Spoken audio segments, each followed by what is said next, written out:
kalian ikuti saja aku. Jalanku lebih cepat untuk sampai ke hutan bambu. Karena tergoda, Lili dan teman lain memilih mengikuti Kibo. Dan benar saja, jalan itu ternyata berbahaya. Tanahnya licin dan penuh lumpur. Tidak lama kemudian, Lili terpeleset dan terjatuh.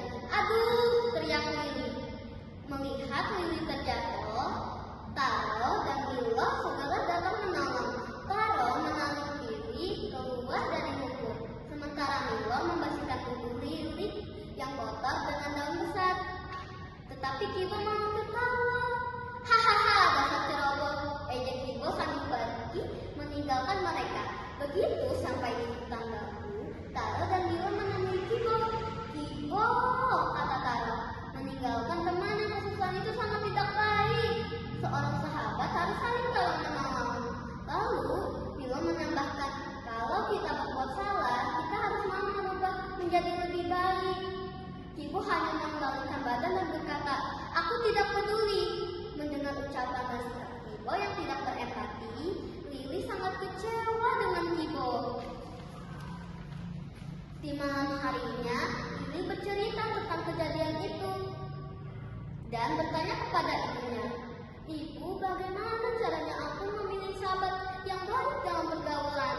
Ibunya tersenyum lalu berkata, dahulu Cupang, salah satu murid Nabi Kongce, juga pernah bertanya tentang cara bersahabat kepada Nabi. Lalu ibunya mengutip sabda Nabi Kongce, bila kawan tidak bersalah, dengan saja berilah nasihat agar dapat kembali ke jalan suci. Kalau dia tidak mau menurut, janganlah mendesaknya. Itu hanya akan memalukan diri sendiri. Kemudian ibunya melanjutkan dengan ayat yang lain. Ada 3 macam sahabat yang membawa faedah dan ada 3 macam sahabat yang membawa celaka. Seorang sahabat yang lurus, yang jujur, dan yang berpengetahuan luas akan membawa faedah.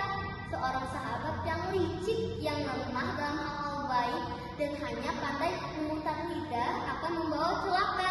Semenjak hari itu, Lili bersahabat dekat dengan Taro dan Milo. Mereka saling membantu, belajar bersama dan menjadi sahabat sejati. Sedangkan Kibo akhirnya sendirian karena tak ada lagi teman-teman yang percaya kepadanya. Dalam cerita ini ada pesan moral yang saya sampaikan. Dalam berteman, pilihlah sahabat yang jujur yang baik dan membawa kita pada kebaikan. Di dalam persahabatan, kita dapat mengembang sifat cinta kasih atau ren, saling mengasihi teman dengan sadar, bersikap dapat dipercaya kepada sahabat, dan bersama-sama berjalan di jalan suci. Hanya kebajikan yang berkenan. Return to 10.